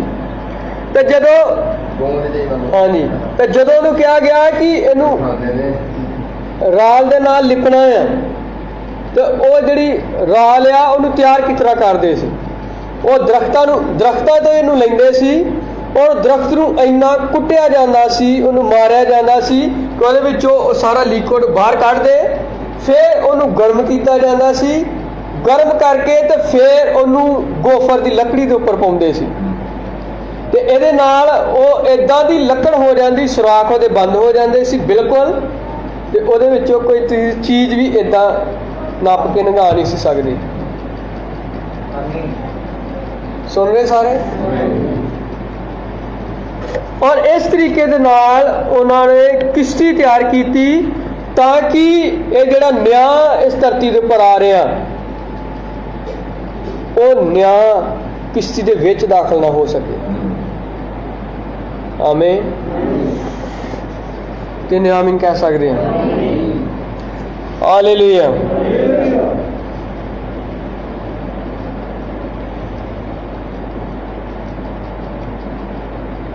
ਇਸ ਲਈ ਜਦੋਂ ਨੂਹ ਉੱਥੇ ਚੇਤਾਵਨੀ ਦੇ ਰਿਹਾ ਹੈ, ਉਹ ਉਹਨਾਂ ਨੂੰ ਆਉਣ ਵਾਲੇ ਤੂਫਾਨ ਦੇ ਬਾਰੇ ਦੱਸ ਰਿਹਾ, ਤੇ ਉਹ ਆਪਣੀ ਸਮਝਿਆ ਉਹਨਾਂ ਦੀ। ਉਹ ਕਹਿੰਦੇ ਅਸੀਂ ਤਰੱਕੀ ਬਹੁਤ ਕਰ ਲਈ ਔਰ ਇਹ ਬੰਦਾ ਜਿਹੜੀ ਕਿਸ਼ਤੀ ਬਣਾ ਰਿਹਾ ਉਹ ਵੀ ਬੇਕਾਰ ਹੀ ਆ, ਇਹ ਡੁੱਬ ਜਾਣੀ ਆ। ਪਰ ਜਿੱਦਾਂ ਪਰਮੇਸ਼ਵਰ ਨੇ ਉਹਨੂੰ ਦੱਸਿਆ ਸੀ, ਉਹਨੇ ਉਸੇ ਗਿਣਤੀ ਮਿਣਤੀ ਉਹੋ ਹੀ ਲੱਕੜ, ਔਰ ਜੋ ਪਰਮੇਸ਼ਵਰ ਨੇ ਜਿੱਦਾਂ ਦੱਸਿਆ ਉਹਨੇ ਉਸੇ ਹੀ ਤਰੀਕੇ ਦੀ ਕਿਸ਼ਤੀ ਤਿਆਰ ਕੀਤੀ। ਪਰ ਦੂਜੇ ਪਾਸੇ ਜਿਹੜੇ ਚੇਤਾਵਨੀ ਨੂੰ ਰੱਦ ਰਹੇ, ਉਹਨੇ ਵੀ ਕਹਿ ਰਿਹਾ ਕਿ ਇੰਨੀ ਵਧੀਆ ਕਿਸ਼ਤੀ ਉਹਨੇ ਤਿਆਰ ਕੀਤੀ ਸੀ ਕਿ 6000 ਸਾਲ ਬਾਅਦ ਵੀ ਜਦੋਂ ਉਹਨਾਂ ਨੇ ਇਹਨੂੰ ਲੱਭਿਆ ਤੇ ਇਹ ਜਿਉਂ ਦੀ ਤਿਉਂ ਸੀ। ਜਦ ਕਿਸ਼ਤੀ ਲੱਭੀ ਵੀ ਹੈ ਦੁਬਾਰਾ, ਤੇ ਫਿਰ ਵੀ ਉਹਨਾਂ ਇਸ ਤਰੀਕੇ ਦੇ ਨਾਲ ਬਣਾਇਆ ਕਿ ਉਹ ਉਸੇ ਤਰੀਕੇ ਦੀ ਸੀ।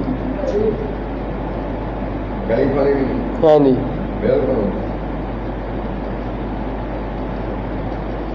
ਇਸ ਤਰ੍ਹਾਂ ਨਾਲ ਵੀ ਕਹਿ ਰਿਹਾ ਕਿ ਜਿਹੜੀ ਕਿਸ਼ਤੀ ਆ ਇਹ ਯਿਸੂ ਮਸੀਹ ਆ, ਔਰ ਯਿਸੂ ਮਸੀਹ ਸਾਡੇ ਬਚਾਅ ਦਾ ਤਰੀਕਾ ਆ ਆਉਣ ਵਾਲੇ ਤੂਫਾਨ ਤੋਂ ਬਚਣ ਦਾ।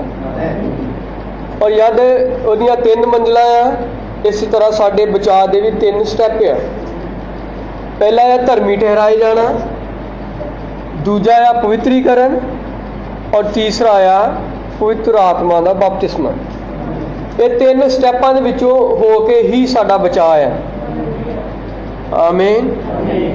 ਔਰ ਜਦੋਂ ਇੱਥੇ ਨਬੀ ਇੱਕ ਹੋਰ ਗੱਲ ਕਰ ਰਿਹਾ ਕਿ ਇਹ ਜਦ ਤੱਕ ਇਹ ਲੇਪ ਉਦੋਂ ਹੀ ਹੁੰਦੀ ਸੀ ਜਦ ਤੱਕ ਹਰ ਇੱਕ ਪਹਿਲਾਂ ਮੈਲ ਕੁਚੈਲ ਉਹਦੇ ਵਿੱਚੋਂ ਕੱਢੀ ਜਾਂਦੀ ਸੀ, ਔਰ ਜਦੋਂ ਉਹ ਖਾਲੀ ਹੋ ਜਾਂਦੀ ਸੀ ਤੇ ਫਿਰ ਉਹਨੂੰ ਰਾਲ ਦੇ ਨਾਲ ਲਿਪਿਆ ਜਾਂਦਾ ਸੀ। ਇਸੇ ਤਰੀਕੇ ਦੇ ਨਾਲ ਅਗਰ ਸਾਡੇ ਵਿੱਚੋਂ ਹਰ ਇੱਕ ਚੀਜ਼ ਉਹ ਗਲਤ ਚੀਜ਼ ਬਾਹਰ ਆ ਤੇ ਫਿਰ ਹੀ ਇਹਨੂੰ ਰਾਲ ਦੇ ਨਾਲ ਲਿਪਿਆ ਜਾਂਦਾ। ਔਰ ਜਦੋਂ ਇਹ ਰਾਲ ਯਿਸੂ ਮਸੀਹ ਖੁਦ ਸਾਡੇ ਉੱਪਰ, ਅਸੀਂ ਉਹਨੂੰ ਪਹਿਨ ਲੈਂਦੇ ਹਾਂ। ਜਿਨ੍ਹਾਂ ਮਸੀਹ ਯਿਸੂ ਦਾ ਬਪਤਿਸਮਾ ਲਿਆ ਉਹਨਾਂ ਮਸੀਹ ਯਿਸੂ ਨੂੰ ਪਹਿਨ ਲਿਆ। ਔਰ ਜਦੋਂ ਅਸੀਂ ਮਸੀਹ ਯਿਸੂ ਨੂੰ ਪਹਿਨ ਲੈਂਦੇ ਆ, ਇਹਦਾ ਮਤਲਬ ਫਿਰ ਜਿਹੜਾ ਇਹ ਪਾਣੀ ਆ ਸਾਡੇ ਅੰਦਰ ਨਹੀਂ ਵੜ ਸਕਦਾ। ਇਹ ਪਾਣੀ ਕੀ ਆ? ਇਹ ਦੁਨੀਆਦਾਰੀ ਫਿਰ ਸਾਡੇ ਅੰਦਰ ਨਹੀਂ ਵੜ ਸਕਦੀ, ਕਿਉਂਕਿ ਅਸੀਂ ਰਾਲ ਦੇ ਨਾਲ ਲਿਪ ਹੋ ਗਏ ਆ ਅੰਦਰੋਂ ਬਾਹਰੋਂ। ਠੀਕ ਆ। ਪਰ ਅਗਰ ਅਸੀਂ ਇਹ ਰਾਲ ਦੇ ਨਾਲ ਲਿਪੇ ਨਹੀਂ ਗਏ ਤੇ ਫਿਰ ਦੁਨੀਆ ਦਾ ਪਾਣੀ ਸਾਡੇ ਅੰਦਰ ਵੜ ਸਕਦਾ ਹੈ। ਔਰ ਅਗਰ ਉਹ ਕਿਸ਼ਤੀ ਰਾਲ ਦੇ ਨਾਲ ਨਾ ਲਿਪੀ ਜਾਂਦੀ ਤੇ ਉਹ ਪਾਣੀ ਵਿੱਚ ਵੜ ਜਾਂਦਾ, ਉਹ ਕਿਸ਼ਤੀ ਨੂੰ ਡੁਬੋ ਦਿੰਦਾ। ਔਰ ਇਸੇ ਤਰ੍ਹਾਂ ਅਗਰ ਅਸੀਂ ਲਿਪੇ ਨਹੀਂ ਗਏ ਯਿਸੂ ਮਸੀਹ ਜੋ ਕਿ ਰਾਲ ਆ ਉਹਦੇ ਨਾਲ, ਇਹਦਾ ਮਤਲਬ ਆ ਕਿ ਫਿਰ ਦੁਨੀਆਦਾਰੀ ਦੀਆਂ ਚੀਜ਼ਾਂ ਸਾਨੂੰ ਸਤਾਉਂਦੀਆਂ ਹਨ। ਠੀਕ ਹੈ। ਪਰ ਅਗਰ ਵਾਕਿਆ ਤੁਸੀਂ ਉਸ ਰਾਲ ਦੇ ਨਾਲ ਲਿਪੇ ਗਏ ਹੋ ਤੇ ਫਿਰ ਤੁਹਾਡੇ ਸੁਰਾਖ ਬੰਦ ਆ ਤਾਂ ਦੁਨੀਆਦਾਰੀ ਤੁਹਾਡੇ ਵਿੱਚ ਨਹੀਂ ਵੜ ਸਕਦੀ। ਪਰ ਅਗਰ ਅਜੇ ਵੀ ਜੀ ਕਰਦਾ ਕਿ ਵਾਲ ਚਿੱਟੇ ਹੋ ਗਏ, ਮੈਂ ਸਕੂਲ ਜਾਂਦੀ ਜਾਂ ਸਕੂਲ ਜਾਂਦਾ, ਲੋਕ ਕੀ ਕਹਿਣਗੇ, ਮੈਨੂੰ ਡਾਈ ਕਰਨੀ ਪੈਣੀ ਹੈ। ਅਗਰ ਮੈਂ ਪੈਂਟਾਂ ਖੁੱਲੀਆਂ ਪਾਉਂਦਾ ਜਾਂ ਦੁਨੀਆਦਾਰੀ ਵਾਲੇ ਮੈਂ ਕੱਪੜੇ ਨਹੀਂ ਪਾਉਂਦਾ ਤੇ ਲੋਕ ਮੈਨੂੰ ਬੈਕਵਰਡ ਕਹਿਣਗੇ ਕਿ ਇਹਨੂੰ ਇਹ ਪਤਾ ਨਹੀਂ ਅੱਜ ਕੱਲ੍ਹ ਪੈਂਟ ਦਾ ਸਟਾਈਲ ਕਿਹੜਾ ਚੱਲ ਰਿਹਾ ਹੈ ਨਾ। ਹਾਂਜੀ, ਇਹਦਾ ਮਤਲਬ ਇਹ ਕਿ ਅਗਰ ਅਸੀਂ ਇਹ ਦੁਨੀਆਦਾਰੀ ਦੀਆਂ ਚੀਜ਼ਾਂ ਸਾਨੂੰ ਅਗਰ ਸਤਾਉਂਦੀਆਂ ਅਜੇ ਵੀ, ਤੇ ਅਜੇ ਰਾਲ ਦੇ ਨਾਲ ਲਿਪੇ ਨਹੀਂ ਗਏ। ਅਸੀਂ ਚਰਚ 'ਚ ਵੀ ਝਾਤੀਆਂ ਮਾਰਨੀਆਂ ਚਾਹੁੰਦੇ ਆ ਔਰ ਦੁਨੀਆਦਾਰੀ 'ਚ ਵੀ ਆਪਣੇ ਪੈਰ ਰੱਖਣਾ ਚਾਹੁੰਦੇ ਆ। ਔਰ ਅਗਰ ਤੁਸੀਂ ਇਹ ਜਿਹੜੀ ਡਾਈ ਕਰਦੇ ਹੋ, ਪਰਮੇਸ਼ਵਰ ਨੇ ਸਾਡੀ ਜਿਹੜਾ ਸਾਡਾ ਸਰੀਰ ਆ ਉਹਨੇ ਇਸ ਤਰੀਕੇ ਦੇ ਨਾਲ ਪਰਮੇਸ਼ਵਰ ਨੇ ਬਣਾਇਆ ਹੈ ਕਿ ਸਾਡੇ ਅੰਦਰ ਜਿਸ ਕਰੋਨਾ ਦੀ ਗੱਲ ਕਰ ਰਹੇ ਤੇ ਇਹ ਵੀ ਤਾਂ ਇੱਦਾਂ ਹੀ ਆ। ਉਹ ਕਹਿੰਦੇ ਤੁਸੀਂ 14 ਦਿਨ ਆਪਣੇ ਆਪ ਨੂੰ ਕੁਆਰੰਟੀਨ ਕਰਕੇ ਰੱਖੋ ਤੇ ਸਾਡੇ ਅੰਦਰ ਹੀ ਇਸ ਬਿਮਾਰੀ ਨਾਲ ਲੜਨ ਦੀ ਸਾਮਰਥ ਹੈ। ਸਾਡੇ ਅੰਦਰ ਹੀ ਇਮਿਊਨਿਟੀ ਪਾਵਰ ਆ ਜਿਹੜੀ ਇਸ ਬਿਮਾਰੀ ਨਾਲ ਲੜਦੀ ਹੈ। ਤੇ ਇਸੇ ਤਰ੍ਹਾਂ ਸਾਡੇ ਸਰੀਰ ਦੇ ਅੰਦਰ ਹੀ ਸਾਇੰਸ ਦੀ ਭਾਸ਼ਾ ਦੇ ਮੁਤਾਬਕ ਸਾਡੇ ਜਿਹੜੀ ਸਕਿਨ ਆ ਇਹਦੇ ਅੰਦਰ ਆ ਐਂਟੀ ਟੌਕਸੀਫਿਕੇਸ਼ਨ ਦਾ ਗੁਣ, ਯਾਨੀ ਕਿ ਸਾਡੀ ਸਕਿਨ ਦੇ ਅੰਦਰ ਇਹ ਐਂਟੀ ਟੌਕਸੀਫਿਕੇਸ਼ਨ ਆ, ਜ਼ਹਿਰ ਨੂੰ ਬਾਹਰ ਕੱਢਣ ਦਾ ਗੁਣ ਆ ਸਾਡੀ ਸਕਿਨ ਦੇ ਅੰਦਰ। ਪਰ ਜਦ ਅਸੀਂ ਆਪਣੇ ਡਾਈ ਲਾਉਂਦੇ ਆ ਤੇ ਉਹ ਜਿਹੜਾ ਸਾਡੇ ਚਮੜੀ ਦੇ ਵਿੱਚ ਗੁਣ ਆ ਜ਼ਹਿਰ ਨੂੰ ਬਾਹਰ ਕੱਢਣ ਦਾ, ਜ਼ਹਿਰ ਰੋਧਕ ਜਿਹੜੀ ਸ਼ਕਤੀ ਹੈ ਸਾਡੇ ਵਿੱਚ, ਉਹਨੂੰ ਆਪਾਂ ਬਿਲਕੁਲ ਹੀ ਉਹ ਸਕਿਨ ਤੇ ਲਾ ਕੇ ਤੇ ਉਹ ਆਪਾਂ ਉਹਨੂੰ ਬੰਦ ਕਰ ਦਿੰਦੇ ਆ ਜਿਹੜੇ ਸਰਾਖ ਨੇ। ਹਾਂਜੀ, ਤੇ ਜਿਹੜੇ ਸਾਡੇ ਉਹ ਜ਼ਹਿਰ ਬਾਹਰ ਕੱਢਣ ਵਾਲਾ ਗੁਣ ਆ ਉਹਨੂੰ ਆਪਾਂ ਖੁਦ ਹੀ ਖਰਾਬ ਕਰੀ ਜਾਂਦੇ ਆ। ਤੇ ਤੁਸੀਂ ਲੱਭੋ ਜਿੰਨੇ ਵੀ ਇਹ ਡਾਈ ਲਾਉਂਦੇ ਆ, ਕੋਈ ਇਦਾਂ ਦਾ ਬੰਦਾ ਨਹੀਂ ਆ ਜਿਹਨੂੰ ਕੋਈ ਸਕਿਨ ਦੀ ਮੁਸ਼ਕਲ ਨਾ ਹੋਵੇ ਜਾਂ ਦੂਜੀਆਂ ਤੀਜੀਆਂ ਹੋਰ ਕੋਈ ਪ੍ਰੋਬਲਮ ਨਾ ਹੋਵੇ।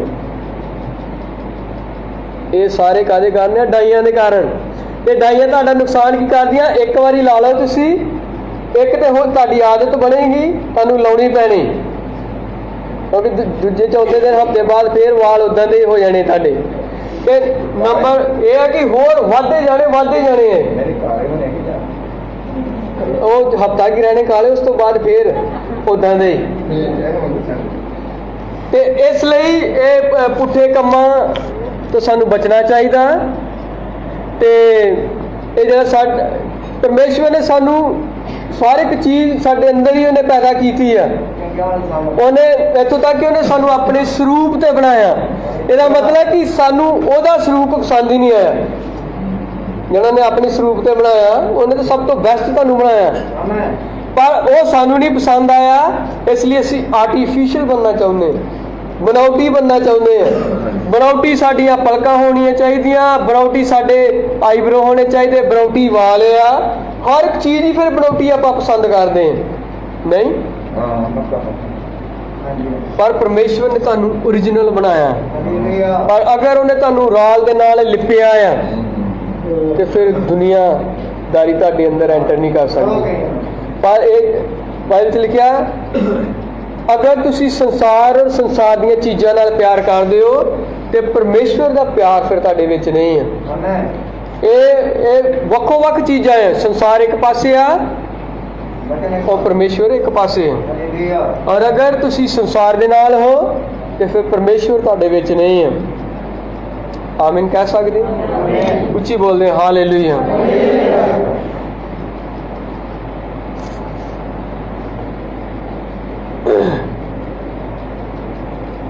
ਇਸ ਲਈ ਜਿਹੜਾ ਦਰਖਤ ਆ ਯਿਸੂ ਮਸੀਹ, ਉਹਨੂੰ ਮਾਰਿਆ ਗਿਆ, ਕੁੱਟਿਆ ਗਿਆ।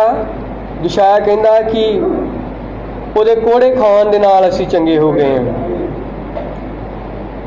ਹਾਲੇਲੂਇਆ।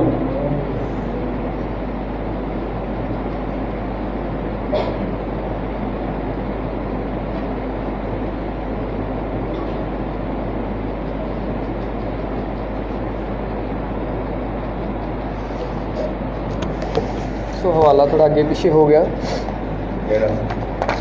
ਸੋ ਇਹ ਤਾਂ ਫੋਨ ਦੇ ਵਿੱਚ। ਸੋ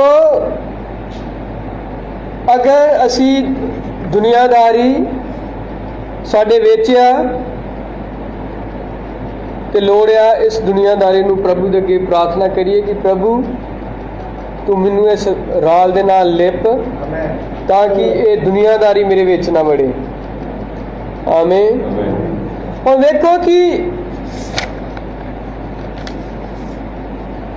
ਪਰਮੇਸ਼ਵਰ ਨੇ ਨਬੀ ਨੂੰ ਨਜ਼ੀਰ ਬਣਾਇਆ ਸੀ।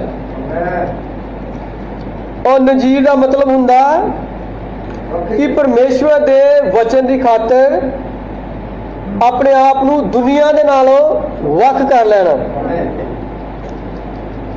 ਔਰ ਅਗਰ ਵਚਨ ਤੁਹਾਡੇ ਵਿੱਚ ਆ ਤੇ ਤੁਸੀਂ ਹਰ ਇੱਕ ਉਸ ਚੀਜ਼ ਤੋਂ ਆਪਣੇ ਆਪ ਨੂੰ ਵੱਖ ਕਰੋਗੇ ਔਰ ਤੁਸੀਂ ਫਿਰ ਨਜ਼ੀਰ ਹੋ।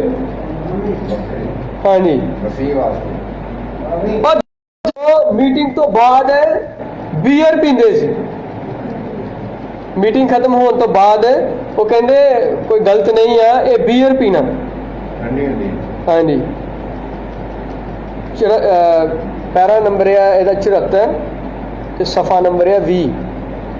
ਉਹਨੇ ਕਿਹਾ ਜਦ ਅਸੀਂ ਜਰਮਨੀ ਵਿੱਚ ਜਾਂਦੇ ਸਾਂ ਤੇ ਕੁਝ ਸਮਾਂ ਪਹਿਲਾਂ ਮੈਂ ਜਰਮਨੀ ਵਿੱਚ ਇੱਕ ਬਹੁਤ ਵੱਡੀ ਸੰਗਤੀ ਵਿੱਚ ਸੀ ਜਿੱਥੇ ਪਰਮੇਸ਼ਵਰ ਸਾਨੂੰ ਚਾਰੇ ਪਾਸੇ ਦੇ ਰਿਹਾ ਸੀ ਅਤੇ ਲਗਭਗ 10,000 ਪ੍ਰਾਣ ਇੱਕ ਹੀ ਰਾਤ ਵਿੱਚ ਉਹ ਦੇ ਰਿਹਾ ਸੀ। ਮੈਂ ਇੱਕ ਰਾਤ ਸੰਗਤੀ ਤੋਂ ਆਉਂਦੇ ਹੋਏ ਬੜਾ ਹੀ ਹੈਰਾਨ ਸੀ ਅਤੇ ਉਸ ਜਗ੍ਹਾ ਦੇ ਲਈ ਇੱਕ ਸੜਕ ਸੀ ਜਿੱਥੇ ਮੈਨੂੰ ਇੱਕ ਦੁਪਹਿਰ ਦੇ ਖਾਣੇ ਲਈ ਸੱਦਿਆ ਗਿਆ ਤੇ ਇਹ ਸਭਾ ਦਾ ਅੰਤ ਸੀ ਅਤੇ ਸਾਰੇ ਮਸੀਹ ਚਾਰੇ ਪਾਸੇ ਬੈਠੇ ਬੀਅਰ ਪੀ ਰਹੇ ਸਨ ਅਤੇ ਖੈਰ ਅਮਰੀਕਾ, ਕੈਨੇਡਾ, ਇੰਗਲੈਂਡ ਹੀ ਸਿਰਫ ਇਸ ਤਰ੍ਹਾਂ ਦੇ ਦੇਸ਼ ਹਨ ਜਿਨ੍ਹਾਂ ਬਾਰੇ ਮੈਂ ਜਾਣਦਾ ਹਾਂ ਜਿਹੜੇ ਮਸੀਹਾਂ ਨੂੰ ਸ਼ਰਾਬ ਪੀਣ ਤੋਂ ਮਨਾ ਕਰਦੇ ਹਨ। ਉਹ ਸ਼ਰਾਬੀ ਨਹੀਂ ਹੁੰਦੇ, ਪਰ ਅਸੀਂ ਅਮਰੀਕੀ ਅਤੇ ਇਸ ਨੂੰ ਨਹੀਂ ਪੀਤਾ ਸੀ।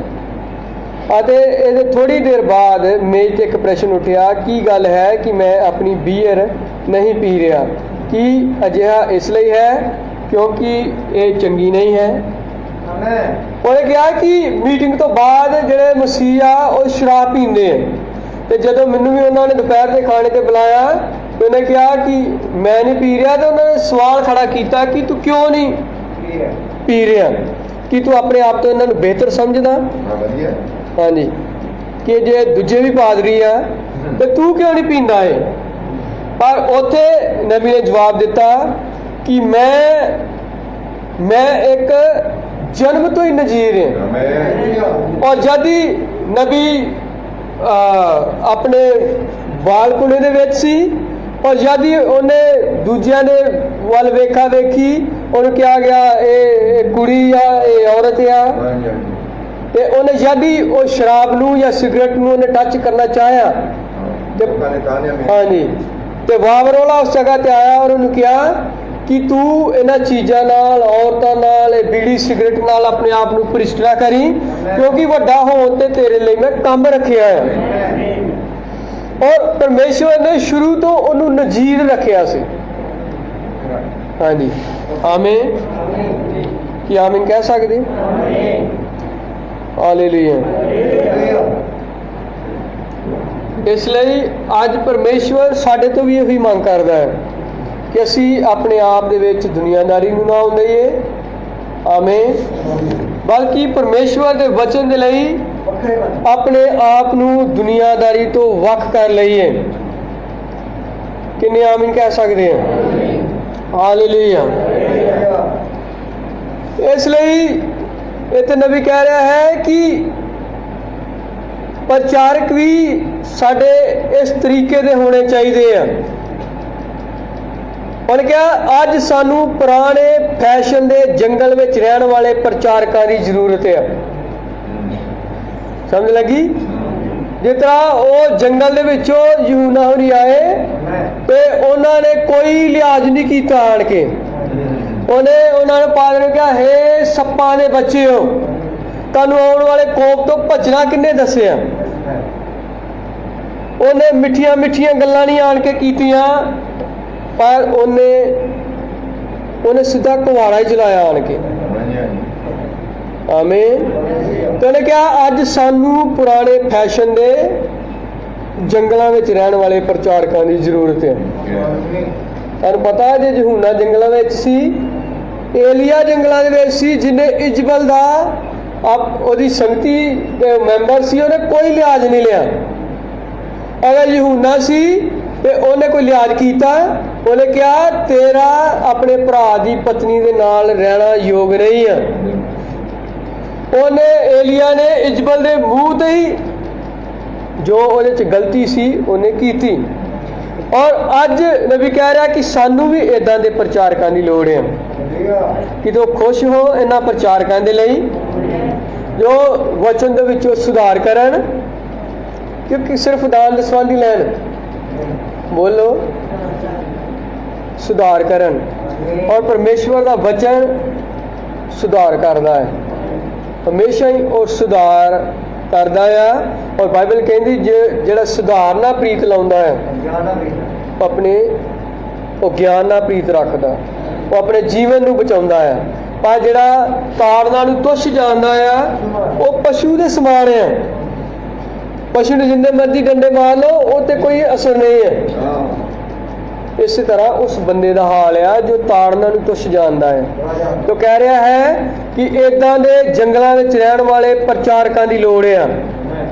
ਜਿਨ੍ਹਾਂ ਨੇ ਪਵਿੱਤਰ ਆਤਮਾ ਪਾਇਆ ਆ, ਅਤੇ ਜਿਹੜੇ ਖਾਲੀ ਹੱਥਾਂ ਦੇ ਨਾਲ ਖੁਸ਼ਖਬਰੀ ਦਾ ਪ੍ਰਚਾਰ ਕਰਦੇ ਹਨ ਅਤੇ ਡਰਦੇ ਨਹੀਂ ਹਨ, ਜਿਹੜੇ ਆਪਣੇ ਹੱਥਾਂ ਨੂੰ ਕਿਸੇ ਪ੍ਰਕਾਰ ਦੇ ਰਬੜ ਦੇ ਦਸਤਾਨਿਆਂ ਦੇ ਨਾਲ ਨਹੀਂ ਢੱਕਦੇ। ਉਹਨੇ ਕਿਹਾ ਉਹ ਯਿਸੂ ਮਸੀਹ ਦੀ ਆਮਦ ਦਾ, ਦੁਸ਼ਟਾਂ ਦੇ ਲਈ ਨਿਆਂ ਅਤੇ ਧਰਮੀ ਲਈ ਸਵਰਗ ਦਾ ਪ੍ਰਚਾਰ ਕਰਦੇ ਹਨ।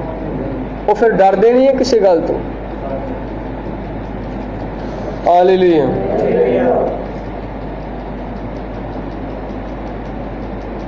ਸੋ ਇਸੇ ਤਰ੍ਹਾਂ ਨੂਹ ਸੀ, ਇਸੇ ਤਰ੍ਹਾਂ ਮੂਸਾ ਸੀ,